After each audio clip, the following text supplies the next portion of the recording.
I would not want my fellow firefighters to have to go through a notification of a line of duty death. I had the misfortunes of doing this, and it's a very traumatic and terrible experience. You ring that bell, and they know immediately why you're there. And it's from that second on, it's nothing but hell. And if it's something that could have been prevented, that makes it even worse.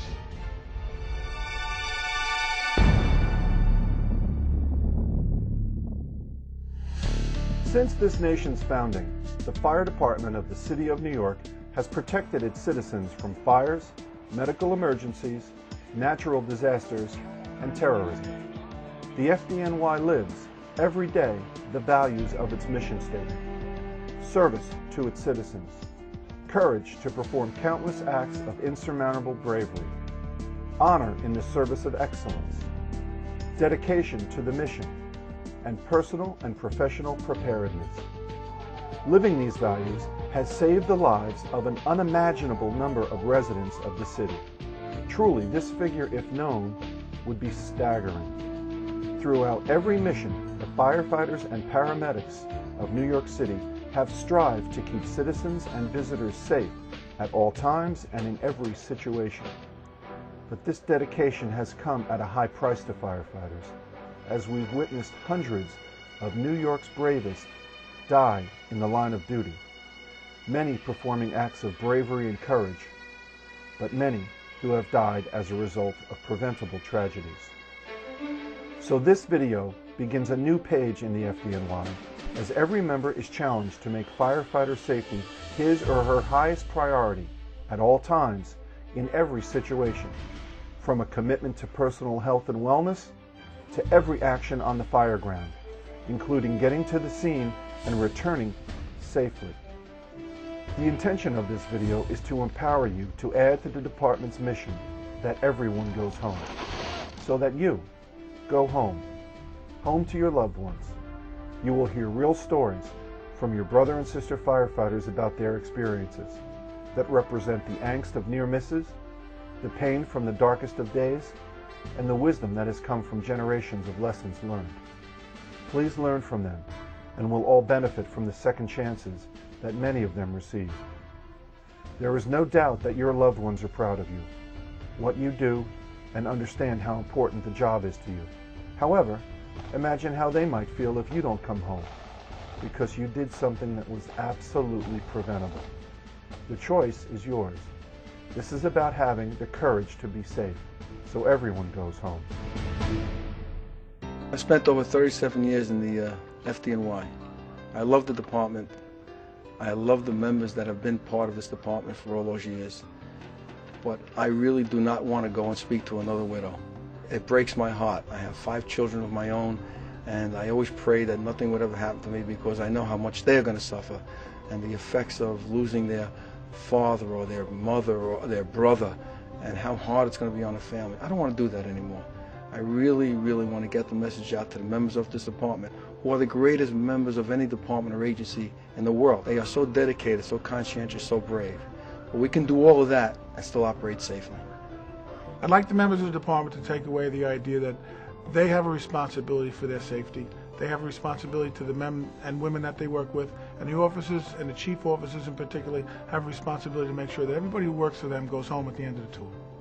I think this video is important to get the message out to the field, to the members in the field, that we need to change the way we do business. We had over 10,000 injuries to members last year alone. We don't learn from the past. We keep making the same mistakes. It's the same mistakes that keep injuring us and killing us.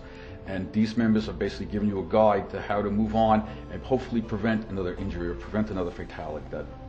A very common goal to keep firefighters safe. That's why the union's participation in a video like this is important, because we want our members to know this is not management telling you, oh, be safe in the workplace. This is your union, the people that you elect to represent you. We're saying the same thing. We're trying to save people's lives and save their property, but part of the life factor is us.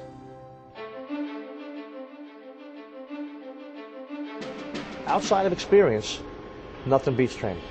I mean, I don't know how else to say that. Realistic training is key that every fire officer, firefighter, chief officer should strive to be a part of. If you're not going to train, then the complacency will set in, and anything that you think is routine will never be routine. Train, train, train. And after you train, make sure that you practice tactically what you learned. And if everybody does what they're supposed to do to the best that they can, then we're reducing the possible risks of any injury. The companies that I saw over the years that were the best were the companies that drilled all the time. I mean, you don't have to be a super busy company to be very good at what you do. I like to think of a story of watching Derek Jeter make a play in a World Series, and they talked about how they practiced the play hundreds of times, and he only did it once in real life in his career. And there's companies on this job that are good at rope rescues, and they haven't done it hundreds of times at fires, but they practiced it hundreds of times. And the companies that are good at many different tasks that are critical to saving life because they practice it over and over. They're ready.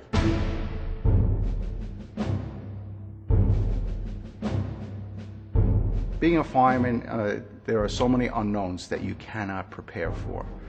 So anything that you can prepare for or prevent, you do that. A simple thing like putting on a seatbelt. Just a typical, I think it was an emergency run. I'm not really sure. A little foggy on that details, but I was told it was an emergency run, and clipped my seatbelt on. A matter of seconds, and the next thing I know, we hit a car in an intersection, and the rig just kept going until, boom. Spent 5 days in Kings County Hospital, had surgery, and months of rehab to get back to work. Buckle your seatbelt. It saved my life. I wouldn't be here talking to anyone today if I didn't have my seatbelt on. We hit a solid brick wall. There's nothing but a wall in front of me. So, and never be afraid to say any. If you're not comfortable, always speak up.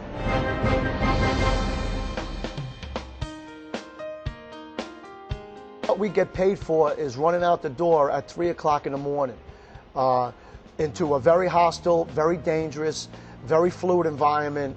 You need to be ready in every sense of the word. You need to be ready physically. Like it or not, we're paid professional athletes. The difference between us and a guy playing professional football is he knows that his game day is Sunday. We don't know when our game day is. We're firefighters. We're using our bodies every day. We're physical exertion every day out on the fire ground. We need to be in the best shape we can be in.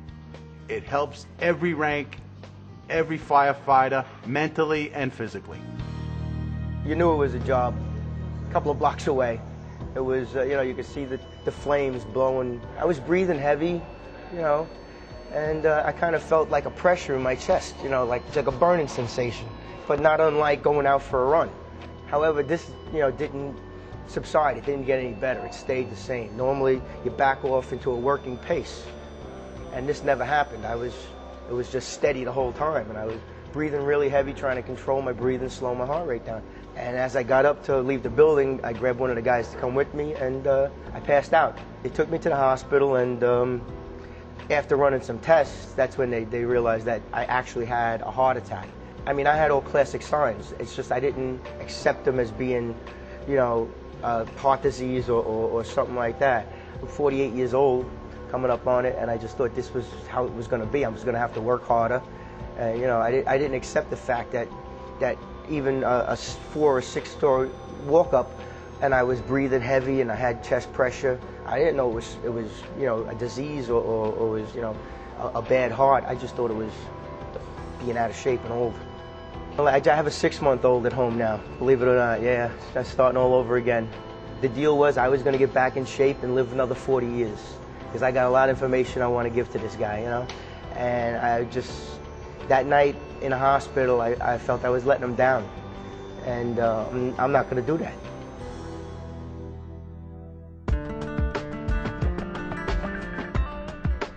The buildings that killed firemen 100, 150, 200 years ago are still here, and they can still kill firemen today. These same buildings, the same way they killed guys in the past. We need to remember the lessons that were bought and paid for in blood by the previous generations. Things like the 23rd Street fire, the dangers of concrete over wooden floors, the dangers of bowstring truss roofs like the Waldbaum's fire. These are all continuing hazards. We were second due engine to a high-rise fire on the 6th floor. When we arrived there, we were helping engine 265 stretch the first due line up to the 6th floor.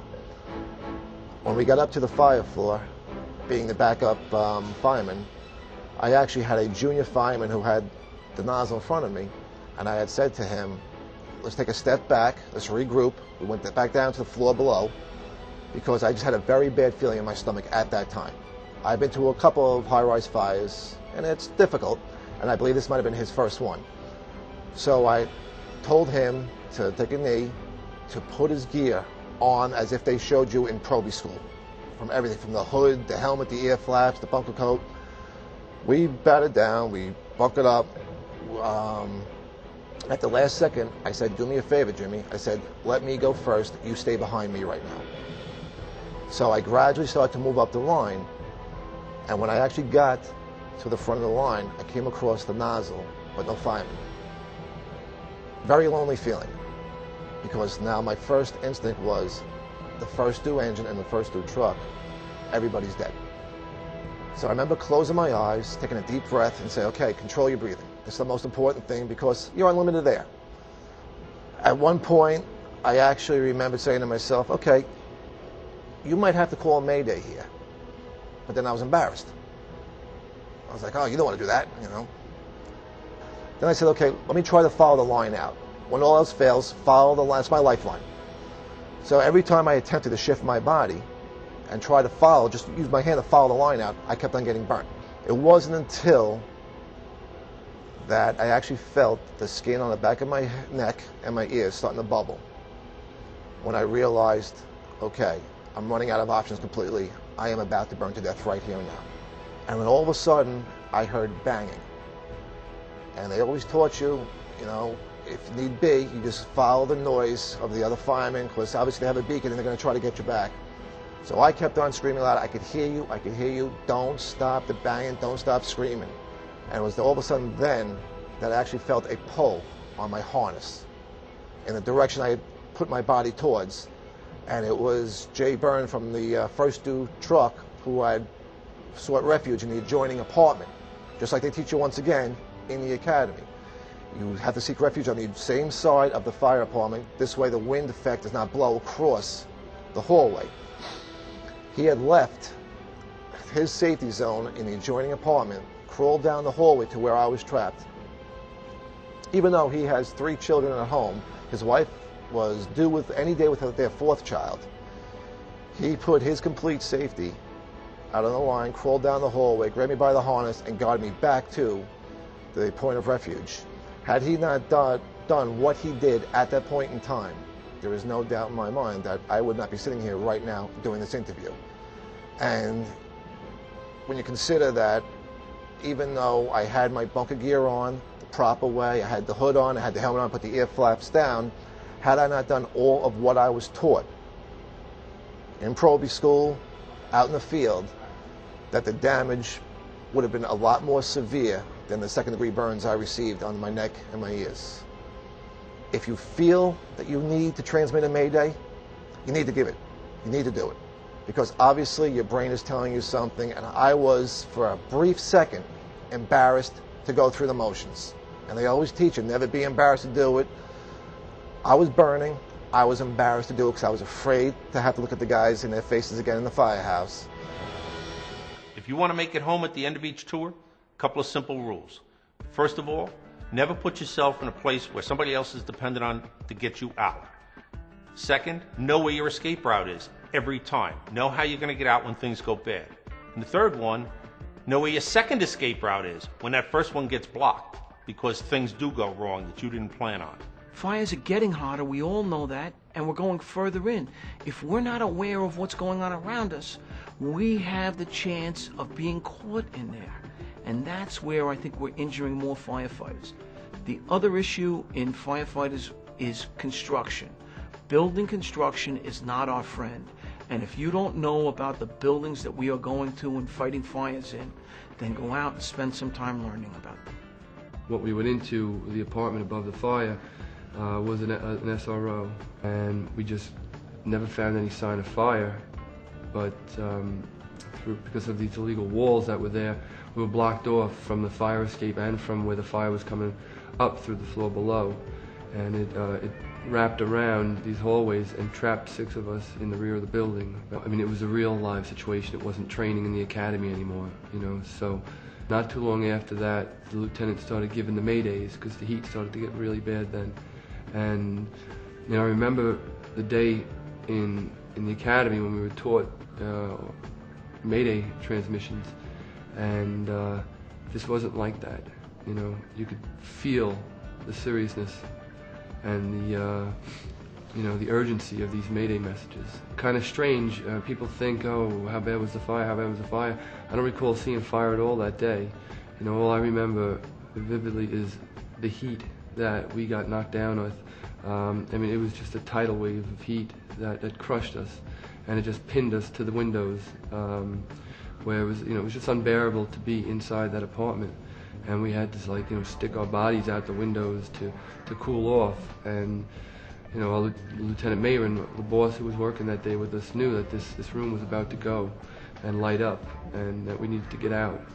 And the only way to get out was to jump. And we were 5 stories above the ground, but we were going to try and go that way rather than burn. That's what we did. You know, be ready for the unbelievable, you know, and the unthinkable.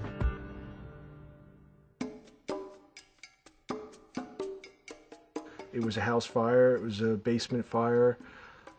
Fully involved basement. I was in the first due truck. My irons team and myself, being the lieutenant, we went in to search the first floor. The place ended up flashing over.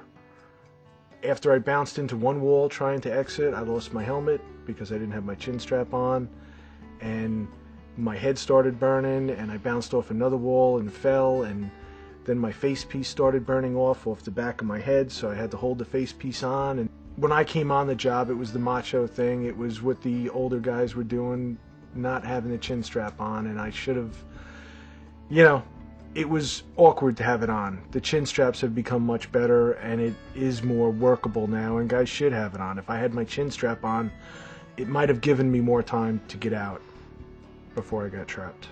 He kept his mask on, and if he hadn't done that, he probably would not be here.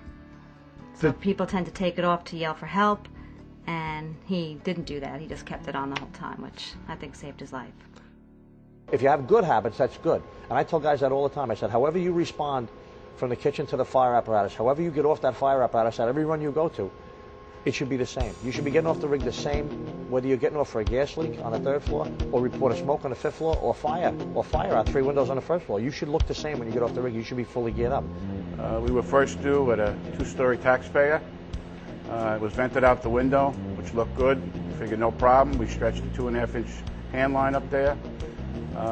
What we didn't know was, in hindsight, was that not only was it vented out the window, but it was now going across the drop ceiling. So as we moved in with the hand line, as soon as we opened up, everything blew down on us. A couple of guys got blown down the stairs. The fire actually came down the stairs, shot out to the sidewalk.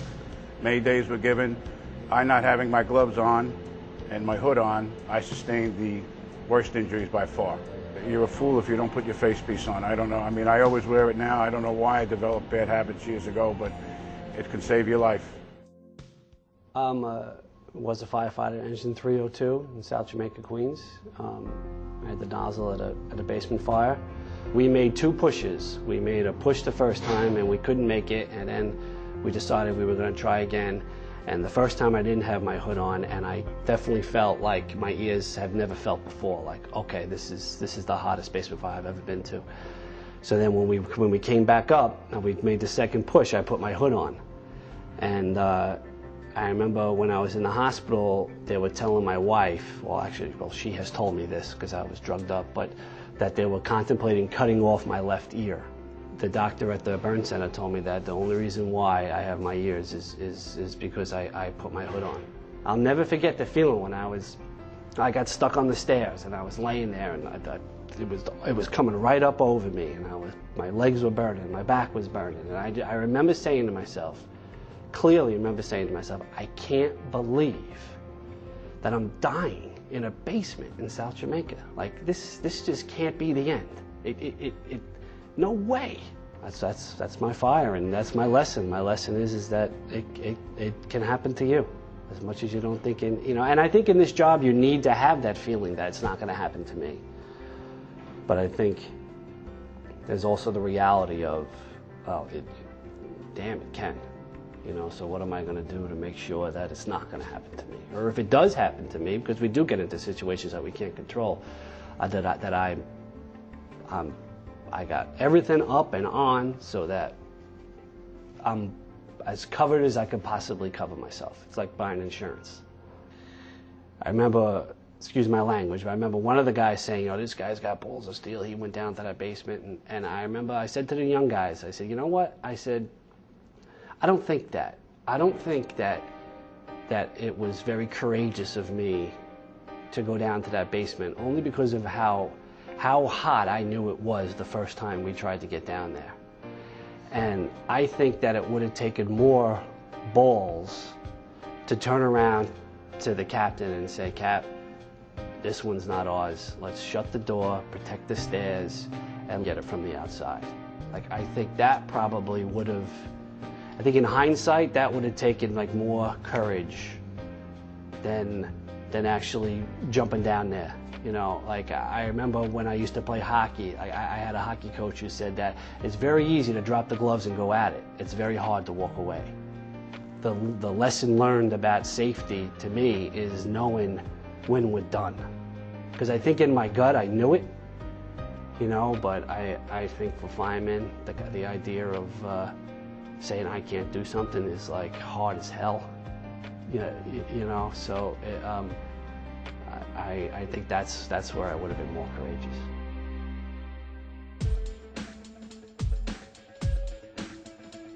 There's a sign on a lot of buses in New York City, and it's a terrorist sign, but it says from the police department, if you see something, say something. And I use it in my firehouse, and I tell the guys, if you see something that's not right at the scene of a fire, get on the radio and report it. Let somebody else think about it, or decide maybe that might be the last transmission that I needed to hear to decide to evacuate a building.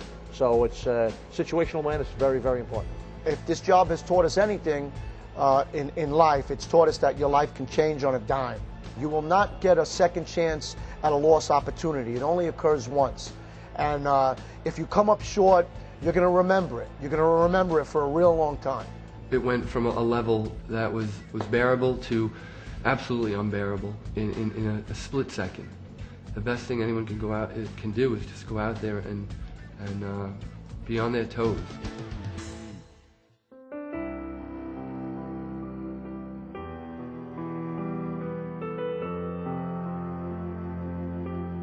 When a member gets killed in a line of duty, it affects more than just the firehouse and the companies around. It also affects the member's family, much more than it affects the firehouse. I've been there and had to talk with the people, talk with the survivors, talk with the widows, talk with the children, and it's a dreadful scene. It's really bad. It took me a second to absorb what I was seeing. There was a chief and 2 firefighters in bunker gear, who I later realized had come directly from the fire. They took me through the emergency entrance of the hospital. Next thing that happened was the mayor came in and sat down next to me. Later on, when I composed myself, I told him he was the last person I wanted to see that day, because I knew what that meant. What the families go through is just horrendous, and there's nothing you could do to change it except if prevented.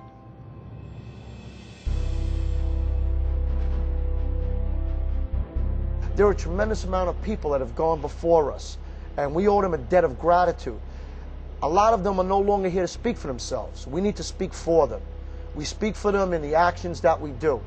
Changing the culture of the fire service requires all of us to accept our responsibility. The department has given us tools, they've given us training, they've given us leadership, but if the individual firefighter doesn't accept his responsibility and take the responsibility for his own personal safety, he's not going to be safe. Don't underestimate the danger of the job. Don't hesitate to say Mayday. You know, it's easy to say that the officer didn't do this or the chief didn't do that, but really everyone is responsible for their own safety and the safety of the next guy. And if you're not watching for your safety, the chief in the street can't see it and doesn't know it, and is going to be behind the game. Safety is important to me because I am a husband, a father. I have 2 girls and a wife of 21 years, and I want to go home to them. I want to dance at my daughter's wedding. That is my job. And the thing that would bother me the most is having someone else walk one of my children down the aisle. You know, you're part of a group of people that are selfless and giving, and, you know, there's not a lot of people on this earth anymore that do that or can say that they do it. You have a lot of people looking over you, you know, and you have to make them proud and be good at what you do. Never stop learning, never stop being safe. Always bear in mind and to keep in mind the families that are the fallen firefighters, to say that you'll never fall down on the job, that you'll always stand tall. After what we endured, we came back and we are still the New York City Fire Department, and I am damn proud of that. I still think we have the greatest job in the world. We just gave a test in January. 20,000 people wanted it. It doesn't pay that well, and it's fairly dangerous. I'll go to work with those guys any day of the week. I would like all members of the FD&Y to realize they have the support of the Commissioner and the Chief of Department in all their endeavors, and that you go home to your family the way you came to work, safely and in one piece. Firefighting is a great job where we get the chance every day to save people's lives, and those lives include you. Every one of you is important to us. We know that firefighting is a dangerous job. Do whatever you have to do to make sure that you come home. Drive safely, wear your seatbelt, and make sure everyone goes home. Every run you go to, every job you go to, treat it as if it's the biggest, most dangerous operation that you're going to be at, and act accordingly. It's important to me that you go home alive. Stay safe. Remember, safety is everyone's business. Let's all go home tonight. Have the courage to be safe so everyone goes home. Just be safe, brothers. Take care out there. It's a dangerous job.